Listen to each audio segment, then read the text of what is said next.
This is what's great about sports. This is what the greatest thing about sports is. You play to win the game. Hello?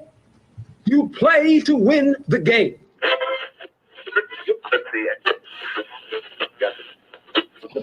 Winning isn't everything, but it's the only thing. In our business, there is no second place. Either you're first or you're last.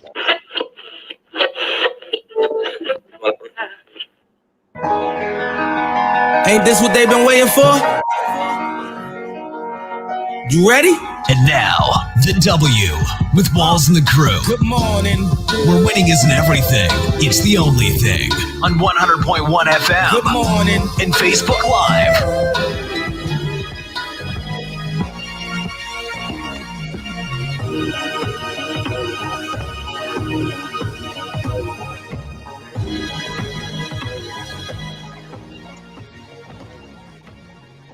Good morning. Right back like we never left. Another Saturday morning. I guess a holiday edition Saturday morning of the W Show Kansas City, talking sports and pop culture. You listen to the W Show 100.1 FM, 1 Kansas City Radio, watching us live on one of our W Show social media pages. If this is your first time checking us out, we appreciate it. Thank you for making us a part of your day. My name is Steve Walls, and as always, I'm joined by the other hosts of the show, DJ Q and Jazz. Good morning. How are you? Good. Man, glad this crazy holiday week is like coming to a close almost. Yeah. Amen. How was your week? It was good. Shout out to my beautiful cousin. She's getting married tomorrow. So it's been fun throughout the week, doing all the wedding festivities, bachelorette parties.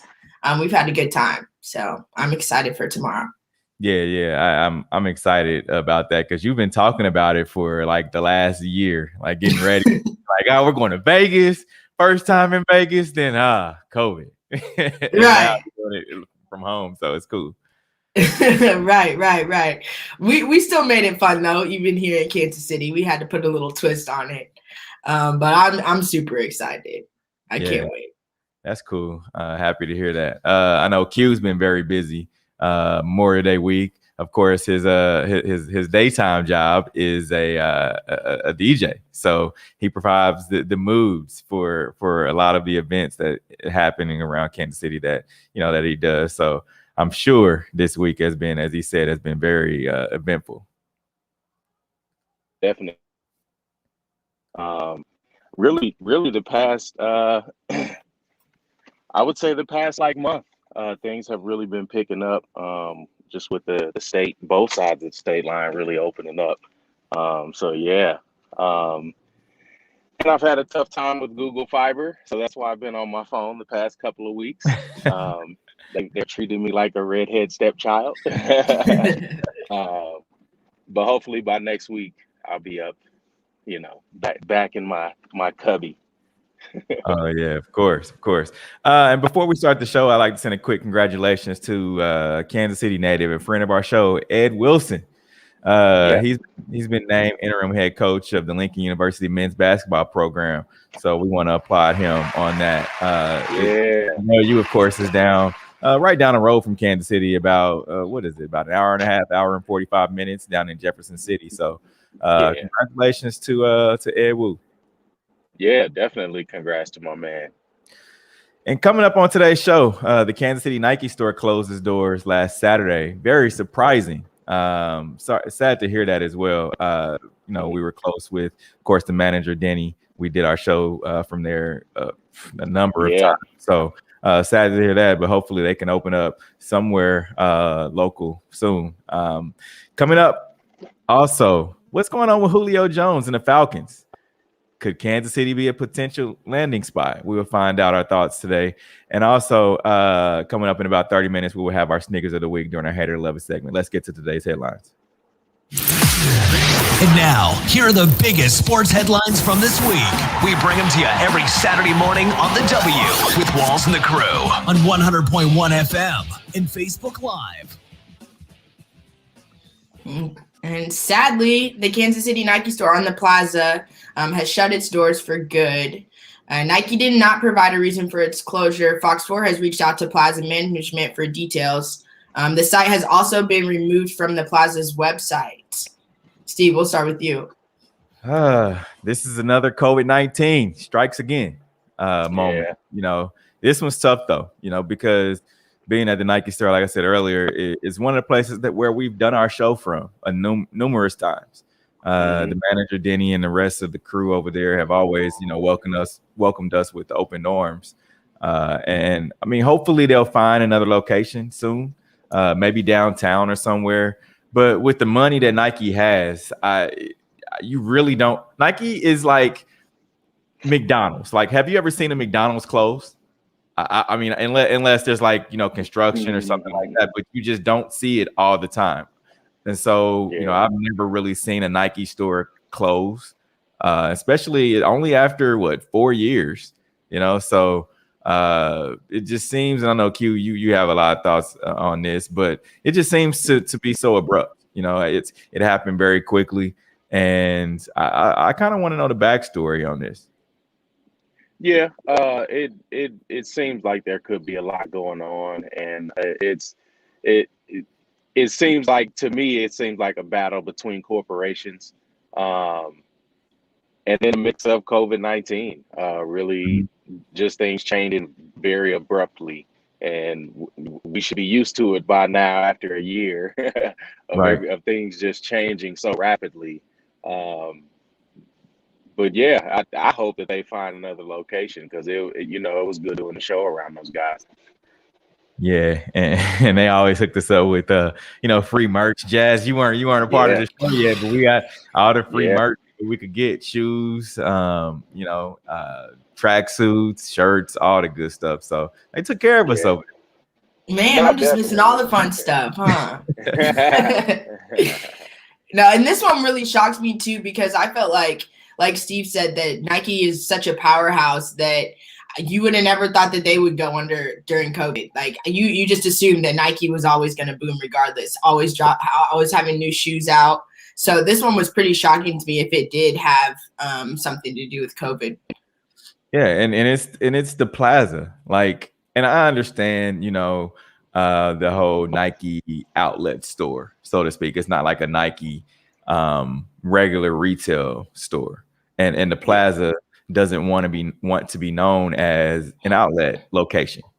It's just the brand recognition of the Country Club Plaza. It's like, we have the halls there. We have Nordstrom coming down. We have, Gucci, all that kind of, high class. They don't want to have the outlet tag on their name. So Nike had to do a little bit of some different things of how to market and brand that location, and maybe that had something to do with it.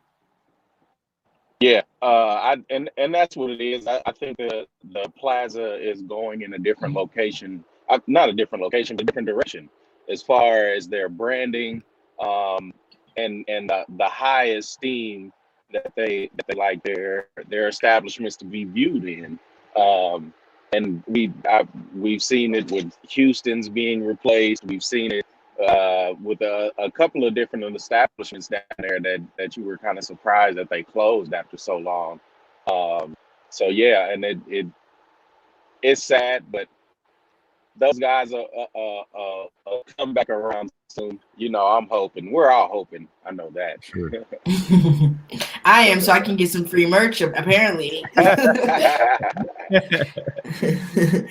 Now, Kansas City native and friend of the show, Katie Sowers, joins Chiefs staff. Former 49ers assistant coach Katie will be joining the staff of the Chiefs and posted on Instagram that she has accepted a position in Kansas City. Retired from coaching in the NFL? Nah, Kansas City, I'm home, Sowers wrote. We'll start with you, Hugh. I love it. I love it because she made such a big mark on the league when she was in San Francisco for that Super Bowl run year for both them and the Chiefs, and then just for the poetic justice of her coming home to her hometown, the hometown team, and then to show some progress within the Chiefs organization and the Hunt family. It shows that they're willing to be a little more progressive now, and the organization has been very conservative and still is to some extent. But just to be able to bring her on and give her an opportunity, it's the same thing that Black coaches always ask about. But even just having that step forward to hiring a woman and being able to allow her the freedom in her job to be able to show her skill set. So it's a great thing. It's applauded around here. I agree. She talked about it, and I know you mentioned it, Jazz, in her Instagram post, and she was able to get the opportunity to grow her coaching experience through the Bill Walsh Diversity Fellowship, which is basically a program. It's kind of like an internship type deal. And then, teams hopefully will bring you on as a coach, and it's all about the game growing, and it's an ever evolving game as well. So I believe that the NFL has really taken notice of what the NBA has done, with their growing and things like that. So I'm happy for her. She's a good person. We've also had her sister Liz on our show back when we were live from L House. And we had Katie on when we were doing the Super Bowl from Miami when the 49ers played the Chiefs. So it's good for her. It's really good for her. I know Andy looks out for his coaches, and all of his coaches move up and through that coaching tree, the Andy Reid coaching tree, and it happens very quickly. So I can definitely see her moving up very quickly, under Andy Reid, his tutelage, and they have a very athletic family. Her sister, she talked about, playing at semi-pro football for a local team in Kansas City. And I believe she also coaches football down in Ottawa as well. So, I'm happy for her. I'm happy for their family, and I wish her well. For sure. Yeah. And I love this for, like you said, it shows progression throughout the NFL as a whole. And I think it's not necessarily just an organization that's the worst organization in the league making a last-ditch effort. I love that it was the Chiefs because they're building that dynasty. They've had success in the past. They've obviously got success coming soon. And so I think it's a way to set an example and for other teams to kind of follow suit going forward. Heck yeah. For sure. Now Julio Jones's interview causes some concern for Fox Sports. Shannon Sharpe, Falcons wide receiver Julio Jones interview has reportedly caused concern for the network's relationship with the NFL, according to the Front Office Sports. We do have the call in. Let's hear it. Julio wants to go to Dallas. No, Julio wants to stay in Atlanta. No, he doesn't. Yes. How do you know? They want to get rid of him. By all accounts, they want him out. They're done. You want me to call and ask him? We'll ask him. Yes, I do. I'll call him. Call him right now on the air. Put him on. I'll call him. Let's ask him if he wants to play for America's team. Okay. I'll let you say Julio. Why not? Okay, I hope he answers.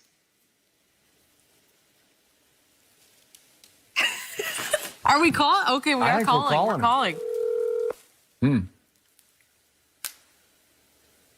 You watching, Julio? I really hope he answers here. Julio, have the guts to pick up the phone. What's happening? Yeah. All right. Julio. Hold on. Let me put you on.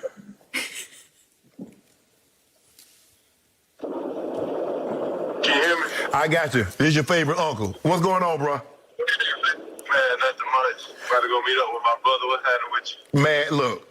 You want to go to the Cowboys, Julio? Or you want to stay in Atlanta? Oh, man, nah, I'm out of there, man. You He's out of out. He's out of there. there? Are you going to... Ideally, where would you like to go? Right now, I want to win. Okay. Well, don't go to Dallas. If you go, you ain't winning in Dallas, Julio. You already, man, listen, come on, man. You already know I know. Okay. Can you remind him we're on television Ask right him why now? he wore the Dallas. Listen. You know how people is, man, with all that going on with the picture. Yeah. Yeah. And all that stuff like that. Okay. Man, I ain't never been on that. You know what I'm saying? Okay. That's good enough. Yeah. Julio, I'll talk to you later. Thanks for calling me back. We on air, but I appreciate you calling me, dog. You know I know my nephew was gonna pick up. Oh yeah, nah. Yeah, I ain't going to Dallas, man. I never thought about going to Dallas. Okay. I appreciate that, bro. Enjoy the rest of your day. Now he might not have any choice. Yeah. that was interesting. For a lot of reasons. One, there was some I won't say confusion, but there was some questions surrounding, did Julio know, he was on air? Did Julio know ahead of time that Shannon Sharpe was going to give him a call and ask him that question? I really feel like Shannon, it wasn't a setup type thing. Julio, they talk all the time. I don't think it was set up. I believe that Julio did know that he was on air, that Shannon would call him and ask him somewhere in the field of Dallas Cowboys question. I do believe that, but did he already have his answer planned? No, I don't think he did. I think it was still, you could just tell by his conversation that he didn't have it planned. But a lot of people, it's a lot of speculation going on about it. And the one thing that I will mention, just take our viewers and listeners behind the curtain a little bit, is when you're credentialed media, like of course Fox is, of course like ESPN, we're credentialed as well. If you know players outside of just being in the locker room and things like that, if you know them, if you have their phone number and things, teams in the NFL frown upon you calling these guys and asking them for a favor, so to speak, to come on. Sometimes they do, but the players, they really don't. Sometimes they don't care. It's like, all right, we cool. You my boy. I know you're not gonna put me in that type of situation to where I have to question your integrity. So I'm okay with it. I'm okay with it. I know we've done that a bunch. We've called guys and had them on the show, and we haven't had any backlash from it because they understand where we're coming from. And so, Q, I know you have a lot of thoughts on this. Oh yeah, I definitely have a lot of thoughts. I mean, this was definitely pre-planned in the sense of them knowing that they were going to call on air, but they freestyled it, and you can tell they freestyled it. And Steve, even to your point behind the curtain, yes, the NFL definitely loves to control the narrative, and they frown upon players controlling their own narrative individually. So again, we talked about earlier about them wanting to emulate the NBA, but when it comes to the individuality of their players, they would rather players just step in line, like like they're like they're in the military, which is sad for the NFL because it stunts their own growth.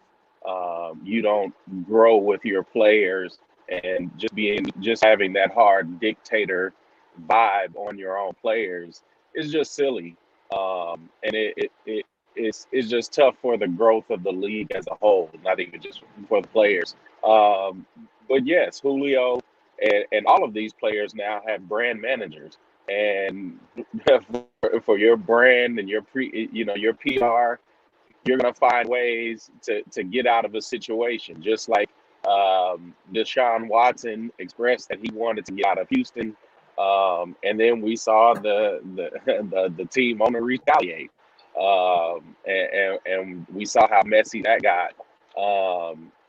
And this Julio situation probably won't be as messy. But if you're Julio, why would you want to play with Matt Ryan when you have Russell Wilson, Lamar Jackson, Patrick Mahomes? You have certain players that are not ancient quarterbacks. Matt Ryan is just like Eli Manning in the sense of not being very athletic. And teams having to put too much around them for the team to be successful, versus having athletes at every position, like a Patrick Mahomes has, like a Seattle team has with Russell Wilson, just like Baltimore has. You have these teams that are very dynamic at every position, and you're not, and you're not, you don't have an Achilles heel by having a quarterback that can only stand in the pocket, and you're not a dynamic offense. So yes, Julio wants to get out of there, and I hope he can get out of there. I hope he gets to a situation, like he said, where he wants to win, because that Atlanta organization is full of dysfunction, and a lot of it starts with their very mid-level quarterback play. Yeah, and I want to back up real quick to one of the first things you talked about with just the different brands and these players having their own brands and brand managers. And I get it. I get with the NFL, and I get with different teams such as the Kansas City Chiefs. I get what they mean. I get their intentions of, okay, you're representing our brand. We don't want you to go out there and say the wrong thing. We don't want you to put us in a position to where we have to come out and provide a statement. So to understand that, to understand where they're coming from that angle, I get it. They're paying these guys millions of dollars. They don't want you to just go out there free willy saying anything and everything whenever you want. But at the same time, freedom of speech is a thing. Like if I want to, if I'm an NFL player, in which these guys have done, and I want to start a podcast, you guys aren't going to stop me from going out there and talking what I want to speak on live or however recorded or whatever. You're not going to do that. And it's been done. I mean, we saw it where it changed from when Derek Thomas and all those guys were able to just go out and do their Monday night, Chief shows and things like that with a radio station in Kansas City. We saw that to where it changed up when you had the Scott Pioli and Todd Haley era, where they were just like, no, we're not going to do any media. The community effort is going to be nixed. We're not going to be out there in front of the media or anything like that. Just it was that whole Patriot way type thinking. And so that's when I think that's when it took the pendulum kind of swung the other way. And now I think they're able to get out and do a little bit more. I'm speaking about the Chiefs. But the NFL kind of wants to put a muzzle on these players so that way they're not able to go out there and speak their minds. But Yeah, I think definitely. I think for me though, there's a difference between knowing how to conduct yourself and being a puppet for somebody. And I think that's where the NFL has a problem with wanting to have so much power and wanting to them to be a puppet to where they end up doing things like this or lashing out or something when they're being real and all of a sudden we look at it as oh, they shouldn't have said that or they're out of pocket. But I think it's things that these people are thinking, but they aren't able to say. And for me, like taking in and looking at other news, I would rather get the raw, how do you really feel about it than the puppet version. For sure. And people will get upset if you're going to be real, and transparent. Like he said, hey, I don't want to go to Dallas. I don't want to go there to lose. He's seen what happened with Aaron Rodgers, what Aaron Rodgers is going through right now. He sees that Aaron Rodgers is what, 37, 38 years old. And he's on the back end, the final years of being in the NFL, and he doesn't want to be on the final years of being in the NFL, not being able to compete for a championship in Atlanta. Yeah, he doesn't want that. I mean, he's made a lot of money. He's gotten a lot of accolades. I mean, for the past 3 or 4 years, he's been one of the top three wide receivers in the league. So I mean, now he wants to get a ring. I mean, that's what it is. When you're on that back half and you see the light at the end of the tunnel, it's like, man, hey, I'm not gonna be stuck here with Matt Ryan while y'all figure it out. That's just not gonna be. I'm not gonna be. And then once Atlanta throws out, oh well, he may be on the trading block. Oh well, I'm out of there. You can. I'm calling it quits. Y'all can trade me now. You don't have to sit up here and put little stories or snippets out in the media to try to say, oh well Julio we may be trading. We haven't really heard from Atlanta yet, but Atlanta is thinking about trading Julio. No, the Atlanta Falcons put that out there so it could get back to Julio. And that's Julio's like, nah, if it's out there, that means that y'all talking about it and just let me go now. Fair game. No, and it's even more crazy when all these NFL teams talk about family and talk about being a unit. But as soon as a player thinks differently from them, they're shunned and it's not family, and they put out these wild stories. So it's just funny. Like if you're a family, you want your family to grow. And the NFL never wants their players to grow and have any sort of independence. Of course. And so would you both be happy if he came to the Kansas City Chiefs? No, the Chiefs don't need him. The Chiefs have issues much more outside of their wide receivers and mostly on the other side of the ball. Jazz? Same thing. I think he would be coming in, and the next story would be that he was upset that he was behind somebody else. So you got to pick and choose your battles.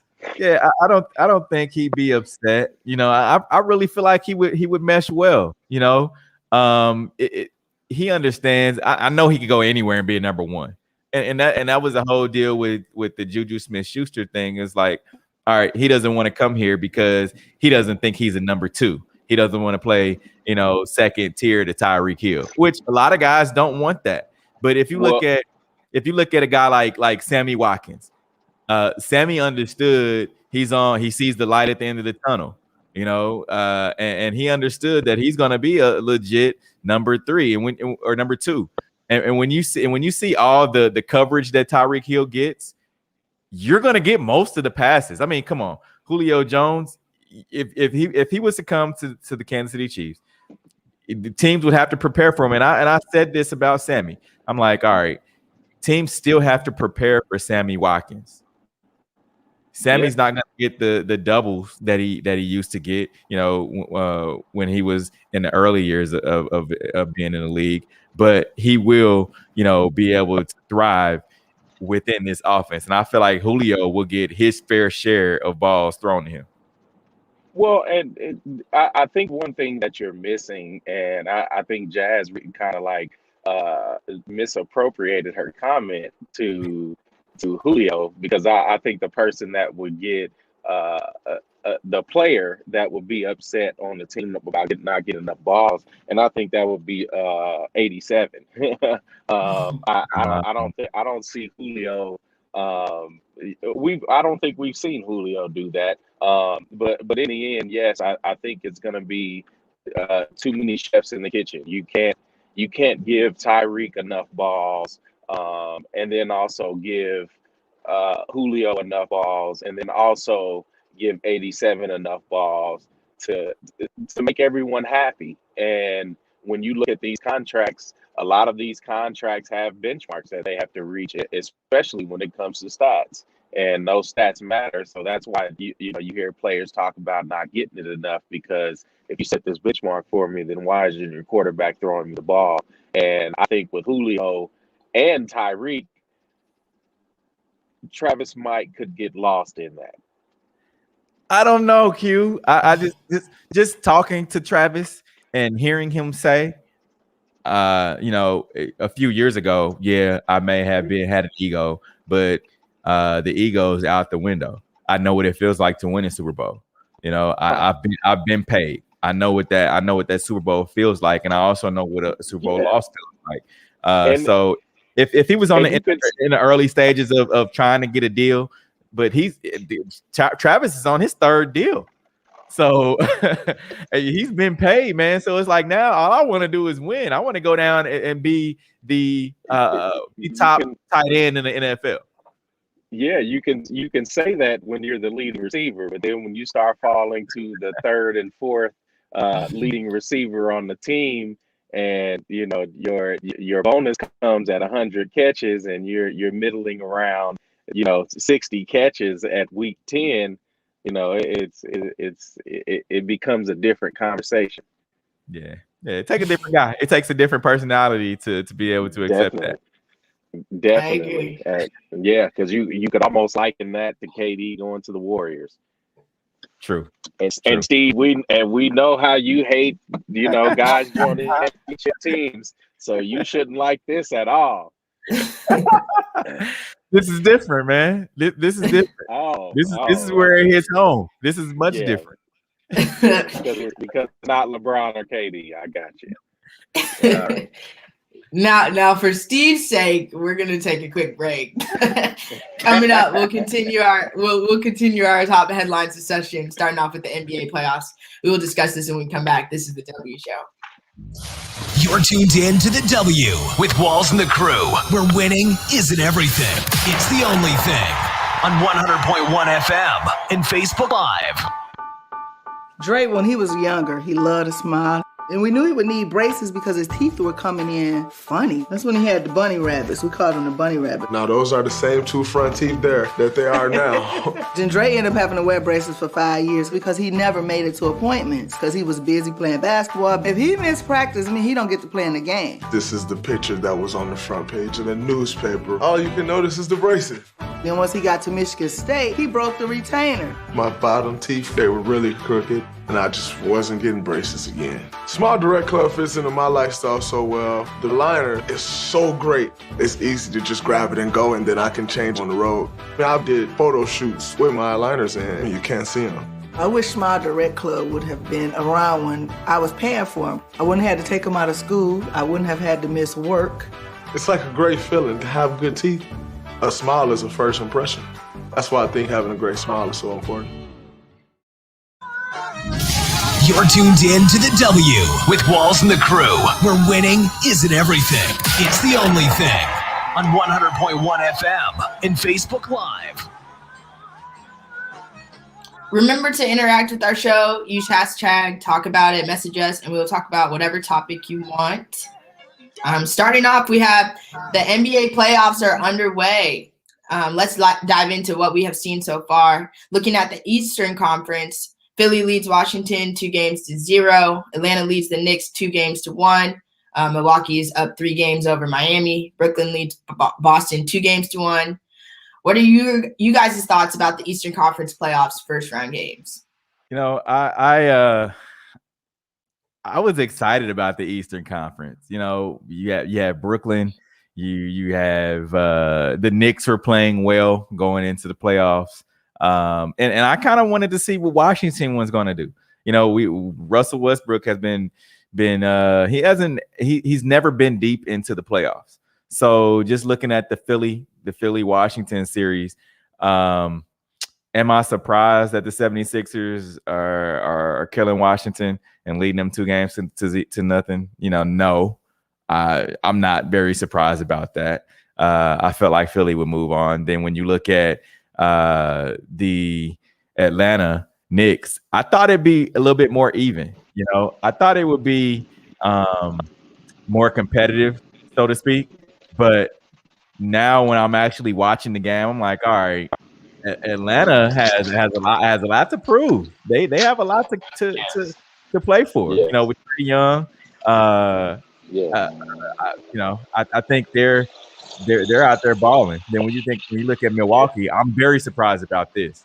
I thought this would be more of a better series, considering how Miami played so well in the bubble. Now, and I don't want to talk about the Western Conference yet, but Miami, when you look at how they're playing now, it could have been that they were beneficiaries of being in the bubble. Thanks. When you look at the 3-0 Milwaukee series, that just kind of gives you that telltale sign. It's like, all right, you guys went from playing so well last year to now this. Come on, Jimmy Butler, put in some work. And then when you look at Brooklyn-Boston, I think the win by Boston this week, I really feel like Brooklyn is going to fool around and let Boston win another game, and they're playing with a lot of confidence now. Jason Tatum, putting up 50. If they allow them to tie this series up, I think Brooklyn is going to be in for a rude awakening. And it's going to be a sight to see if they're able to make it happen. Yeah, I like this Eastern Conference side of the playoffs, and it's fun because you guys get a behind the curtain look of me setting up. But I really like the Eastern Conference right now because it almost gives you a look at the future of the NBA with Trae Young, with a lot of the young guys over in New York just doing so well, and a lot of the young players really kind of stepping up into those roles that are in between that, superstar and star status. And Trae Young definitely has a lot to prove. And I think he's going to be dangerous, kind of how Giannis has been dangerous, just from a single performer on a team that's just young and scrappy. And he, I think this New York series is going to give him a lot of confidence going into the next rounds. And he's going to be dangerous. So will he be able to beat Brooklyn? Probably not. But he'll put up some numbers probably for the next month. Now, what about the Western Conference? Oh, this one, I mean, nothing really surprises me about the playoffs over there, right? I mean, Utah and Memphis, I feel like that's kind of going to be like watching paint dry. That's going to be kind of a wash. But really, and honestly, I can say Dallas. They've surprised me. The Clippers with Paul George and Kawhi Leonard. I'm like, man, you guys are supposed to be top tier in the league. Then you get Luka, who of course is Dallas's main man, and he's eating them alive. So I really feel like Dallas will be able to pull this out. But the thing about it is people are expecting head coach Ty Lue to be able to be their savior, right? And just because of he's had a lot of coaching experiences as far as being in the playoffs, being down when LeBron was down with Cleveland when they played Golden State. He has experience with that, and he has experience with coaching talent, being under Doc Rivers. But fans and media feel like he's their savior, and I don't feel like it should be put solely on his shoulders. You have two superstar players that are there that should not lose. You have Kawhi Leonard, who's won a championship, and then you have Paul George, who is a guy that's one of those top players in the league, supposedly. And so I don't feel like I don't feel like they're Luka's not giving his just due right now. But then you have Denver over Portland. I think Portland will tie this up 2-2, and then Lakers, Phoenix. Phoenix got one game, which was supposed to be the fill out game, from LeBron. We're going to just see how they play. But I think the Lakers will move on. They'll move on to play whoever between Denver and Portland. Yeah, and I like that. I like that Denver series. But I just hate that Denver's dealing with so many injuries right now. That Jamal Murray injury definitely hurts. But it looks like they have some young guys stepping up. But I really think Luka is in that same breath as Trae Young, just having a lot to prove. Like you said, he's not getting his just due. And he's just really playing bully ball right now. Like there's nobody that can guard him. There isn't anybody that can really do anything with him. And again, that's going to be a team that's going to be tough to beat, especially late in the stretch as they get this confidence. For sure. Now, Chiefs Travis Kelce, Operation Breakthrough break ground on new STEM lab. In just 4 months, the organization will convert an old muffler shop into a new STEM facility. The lab will also allow students to learn new skills while earning certification. Yeah. This is huge.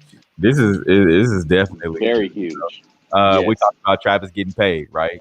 Playing professional football. He does not have to give back to the Kansas City community. He just doesn't. I mean, that's not the contract. That's not somewhere where it's you must give back to the city of Kansas City. No, he's doing this out of the kindness of his heart through his foundation, 87 and running, and it's great for the city. And it's great for the students as well.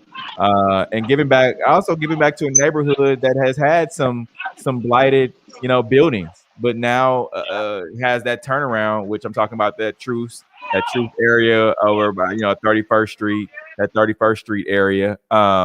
And I believe it started with friend of the show, Chris Good, when he opened up his business, Ruby Jeans Juicery, just a block down from where this new STEM lab will be opening. So shout out to Travis Kelce, who's put forth a lot of effort, to make this thing happen. Yeah. Travis definitely doesn't have to do any of the philanthropic things that he's doing in the community, and especially with Operation Breakthrough. But he's doing it because he comes from an area in Cleveland Heights. When he's talked to us several times on our show, just about being from an area that is underserved, but then coming to Kansas City and finding that community and reaching out to that community, you would wish you saw a lot more of not even just the black NFL players, but a lot of the white NFL players really jumping into these underserved communities and putting things like this into the community. STEM is a very upwardly mobile field that kids can get paid in, and even the movie Black Panther just touches on how STEM really is limitless when it comes to technology. And a lot of the genius that are in these black kids' minds that really isn't given the resources for them to grow. So it's much applause to Travis for that. For sure. And I liked that it was showing kids that there's another route besides football or being a pro athlete. So I like that that's where the way that he went about it, and that he knows that he's a figure in sports, but he could also be a figure in other areas too. I like that. I didn't think of it like that, but yeah, I like that. For sure. Now, Simone Biles says she performed difficult vault routine because I can. Now, the judges, on the other hand, scoring Biles on Saturday, were not impressed with her black girl magic. Per the New York Times, they gave the decorated gymnast a provisional scoring value of 6.6, similar to what she received in the past 4 other vaults, the report states.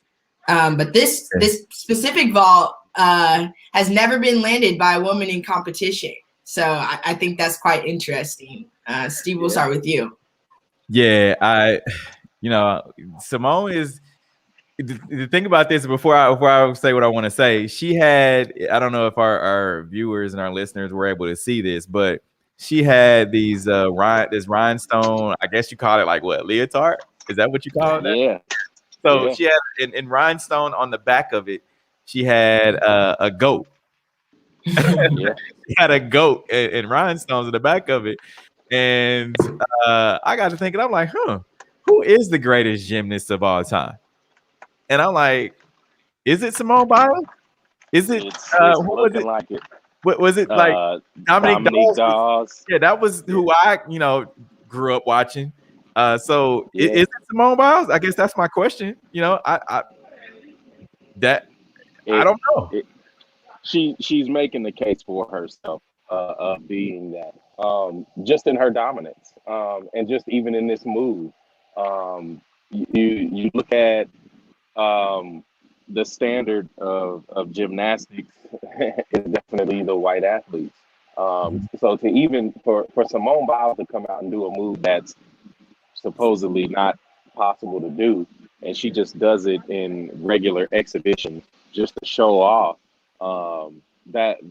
that's where a lot of the animosity comes. And so again, you see it in the reflection of the score. Like the rule is, if it's a move that can't be done, if somebody does it, then we deduct points. Like, how does that make sense? So again, you look at the how embedded systemic racism is in everything, and it's in sports. And it's glaring and it's staring at us in the face, and it's tough to talk about because the side that uses that to their advantage doesn't want to give up that advantage. But great for Simone, because again, this could change the game and start making that move. Hopefully that move can be extra points. But then they talk about advantage and want to, test her. A lot of the different things that they do to Serena Williams in tennis, it's happening in gymnastics, but it also happens in the NFL and the NBA, and these players have to push back, and this is what the NFL doesn't want. They don't want that individuality. And it kind of reminds me of, you remember when Tiger Woods, the PGA was all right, well, how can Tiger drive the ball so far? How can Tiger? What can we do to stop Tiger from being able to beat everybody else with his drives? And what did they do? They called it Tiger proofing courses. They stretched the distance of the golf course, right? So from the tee off to where the flag is. So it's like, all right, this is one of those things where it's like, okay, well, they're gonna start setting a bar of, if she's able to do 4, well, in that move, you should be able to do 5. And I can see that's where this is going. And I hope it doesn't get that way, but I can see that that's where they're trying to take it. Yeah, and they'll change the rules, and they'll keep changing the rules, because you've seen a lot of the rule changes with any black player that bucks the system. And so again, when you have leagues that put in racism across the field or the court or whatever they put it across, but then in practice they're not even thinking about ending racism. So it's tough for players, but that's why we celebrate black women, especially like Simone Biles. For sure. And I loved her attitude about it too, because putting out the because I can and just doing it just because she could. It was kind of one of those things where it was like, okay, I get what you're saying, but challenge accepted. And so I have mad respect for that, and I love to see that for her. Yeah, and she also said, talking about her, just because she's athletic, she wants to show off her athleticism. So yeah, it's cool. I like it. I love to see it. Yeah. Love it. Yeah. Now we're going to take a quick break. Coming up, we'll have our Hate It or Love It segment and kick it off with our sneakers of the week. This is the W Show. We'll be right back. You're tuned in to the W with Walls and the Crew, where winning isn't everything. It's the only thing. On 100.1 FM and Facebook Live.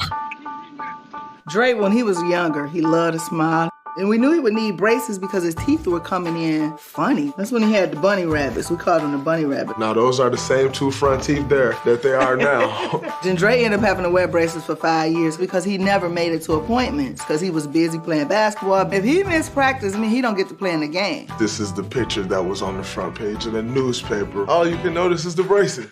Then once he got to Michigan State, he broke the retainer. My bottom teeth, they were really crooked, and I just wasn't getting braces again. Small direct club fits into my lifestyle so well. The liner is so great. It's easy to just grab it and go, and then I can change on the road. I did photo shoots with my liners in, and you can't see them. I wish Small Direct Club would have been around when I was paying for them. I wouldn't have had to take them out of school. I wouldn't have had to miss work. It's like a great feeling to have good teeth. A smile is a first impression. That's why I think having a great smile is so important. You're tuned in to the W with Walls and the Crew, where winning isn't everything. It's the only thing. On 100.1 FM and Facebook Live. Hate it. It's that time for Love It or Hate It. Hate it. If we love it, we talk about it. If we hate it, we move on. Starting off our sneakers of the week, we have the Nike Air Max Plus AM1 University Reds. I like these. These are definitely a must-have. And it took a while for these to come out. I think they were supposed to come out like back at the first of the year, but yeah, these are nice. Yeah, I'm definitely a fan. Those ones might actually be my favorite. Yeah, those might be my favorite this week. Your favorite over the next one? Oh, okay. Surprising. The women's Air Jordan 3 Rust Pinks. Yeah, I like these. You don't like these, Jazz? I thought these would be your favorites. No, I don't know. I think it's the colorway or the neon on it that's throwing me off. I do like it, but not my favorites. I'll say that. Yeah, because it's a little extra, but yeah. For sure, I sure. I definitely like them. I'd wear them actually. The Nike Dunk High Lakers. I'm feeling these. I'm definitely feeling these. I don't like the on the back where it says Nike and like I don't know what font that is. Is that like Arial? No, it's not Arial font. Times New Roman. Where it says Nike on the back. I don't like that, but other than that, these are pretty cool. Yeah, they're a decent shoe. We knew Steve was gonna have these up because they're the Lakers colors. But they're probably about third best on this list right now. Ooh, okay. You just had to find something. And last but not least, the Air Jordan 1 Mid Purple Pulse. I like this. I like this these. is like an Easter colorway. They should have brought these out back in April. Thanks. Yeah, no, I really like these. That's a good summer shoe. So again, a pink shoe that I'd wear. Well, this is purple, so it looks pink on the screen though. Yeah, Jazz. I feel like I can judge your taste a little bit. If I had to rank these shoes for you, I would have thought that you would have said the Air Jordan the 3s, then these bottom. I guess it's bottom right. The purple Pulse, and then the Air Jordan 1s. I mean, not the Jordans, the Air Max 1s, and then of course the fourth would be the Lakers. But I was wrong. I admit. I was wrong. I did. Got it. Now WNBA coach suspended for making disrespectful comments about players' size. Hate it or love it. Hate it.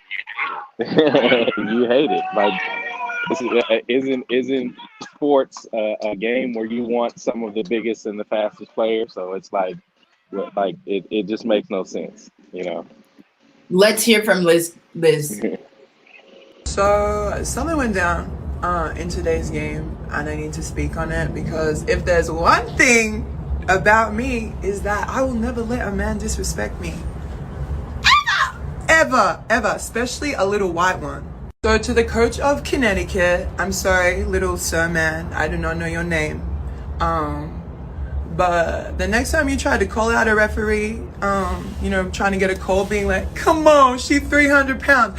I'm going to need you to get it right, baby, because I'm 6'8". I just double checked because I love to be correct and get facts. I'm weighing 235 pounds, and I'm very proud of being a big body, Big Ben's baby. So don't ever try to disrespect me or another woman in the league. I don't know if that's how like coaches run. Like you try to disrespect women like that from the sideline. And you're so lucky it was during a game. That whole part, you were so lucky that I was doing my job. So anyway, to that little man, like whole little tiny, like where is you? Stop trying to project your insecurities, baby. Yeah. You could tell she was upset. She's really hurt behind it, you could just see it. But the thing about it is, it's like, come on, man. You're a coach of not only athletes but women athletes, right? You have to tread lightly. Really, you do.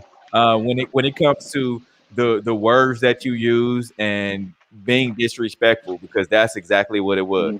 And no matter if you're yelling at the ref because she's an opponent, saying, come on, man, she's 300 pounds. She can't be in there pushing her body weight. No matter how you meant it, it's how it came across and what she heard. Yeah. So it was definitely very disrespectful and offensive. Yeah, For and sure. it's definitely offensive. And you hate it for a player like that, especially to have to deal with it from a coach. I think the coach should probably lose their job and probably never get a job again in coaching, unless it's players over 50 in the minimum league that doesn't pay. So, Yeah. For sure. yeah. Now, Volunteer no your time surprise. if you love the game. I don't think this comes as a surprise, but DK Metcalf is the newest Gatorade athlete. Hate it or love it. I love it. I love it. Yeah, I love it Love too. it. I love it. He's been Love the face of a lot of brands here lately. Just putting his and the more, I think, as an athlete, the more that you get out there, the more that you're vocal on different topics and just being around, I think you'll have more brands that tend to want to put their brand with you, because they know that you're going to be out there and people are going to be seeing what you do. So, I like it. For sure. Yeah, definitely love it for him too. Now, the NBA explains why LeBron James wasn't suspended for breaking league's COVID-19 protocol. Hate it or love it. Love it. Hated it. Hate it. The league knew what they were doing. Of course, LeBron is going to get nobody should be surprised, though. LeBron is getting that, what do we call it? Superstar treatment. And I can't even be mad at it. He's getting the superstar treatment. So, it is what it is. I can't even say that I'm surprised that, when you look back at some of the guys that were, that had broken the COVID-19 protocols, basically while you're playing while you're in season, you can't be out here just hanging out, which is what LeBron was doing. And so, or you're going to get fined, or when LeBron, we haven't seen him have a fine or anything like that come from this. So, man, that's kind of questionable. And it's not questionable because again, you're likening this to Lou Will last season, and Lou Will went to a strip club where there was no mask, nobody was vaccinated, and LeBron went to an event where the guests were supposed to be vaccinated. So if somebody came in that wasn't, that's not up to him. But it just shows how LeBron is just ahead of everything. He makes his moves very intentional. So yeah, he protected himself. He knew what he was doing. If an outbreak happens, he has probable cause, and that's what was applied to it. So kudos to those smart Black men and women over there that run LeBron's day-to-day operation. For sure. Now, the recent Senior Bowl, in collaboration with the National Football League, will hold the HBCU Combine in Mobile, Alabama. Hate it or love it. I love it. I love it. Again, another one of those we're trying to expand. And then Deion had a lot to do with this as well. He's being more vocal about, hey, we need these HBCU institutions to get some recognition. We need these guys in the draft. There should be not a year where an HBCU player is not drafted, because they're just as capable of making it happen and being a great player as these guys that go to a blue blood school. Yeah, for sure. Definitely. For sure. Definitely love it. And Alex Smith calls the way Packers have treated Aaron Rodgers inexcusable. Hate it or love it. I love it. Speak up for your boy, Alex. Speak up for your boy. Let's hear it. It's inexcusable. It's absolutely, I think, how they ever got to this point. I mean, Aaron's been there 16 years, what he's given to that organization and been there. And for them, I think to what happened last year during the draft, and I haven't talked to Aaron about this, so I don't want to put words in his mouth, but clearly to watch the interview and him talk about it's about the people. And it is, and Aaron's been there that long, and I don't think it was the fact that they drafted Jordan Love in the first round. I mean, I think it's the fact that how do you have a guy like Aaron and you don't go make sure beforehand, you aren't going out of your way to make sure that he knows that he's loved, that they want him there, that we may be taking a quarterback in the first round. We want him. That's exactly, and that's what we've been saying, Q. That's what at least what I've been saying. It's like, hey, you got this guy that just went out there. And here's the thing, too. We got to understand that they didn't know that he was going to go out there and win the MVP. Let's just keep that straight. Like, if he didn't go out there and win the MVP and make the NFC Championship game, he was out of there. And Aaron knows that. But the fact of it being is like, all right, they should have went to him as ownership and as the leader of the team. Should have said, hey, Aaron, we're thinking about going this direction. You see the light at the end of the tunnel. You're on the final years of playing in the NFL. We're going to go and move up and take a QB. You're still our guy until you're not. Yeah. And it's just sad that NFL teams treat their players like this. Again, wanting players to not have individuality, and it sucks for the league because it turns into stories like this. You have to have former players that talk about how embarrassing organizations are when these organizations claim to run a family environment. Mm-hmm. For sure. Now, Steph Curry was the NBA's biggest steal for years, but could now sign back-to-back $200 million contracts. Hate it or love it? I love it. Love it. Steph's definitely one of the faces of the NBA. And, he's deserving of it. Now, will he stay? That's the next question. Will he stay with the Golden State Warriors? We don't know. We don't know what's in store, but he probably will. He will. He's not leaving the sunshine state of California. For sure. I agree. I do agree with that. All right, it's been fun. Another great show today, y'all. As always, appreciate everyone tuning in. And remember, you can catch a rewind of our show on Mondays on 100.1 FM Kansas City Radio, One Kansas City Radio, and anytime on social media. We also have a podcast of our show on the Sideline Sports Talk Network. Download it wherever you get your podcasts. Until next week, see you when we see you.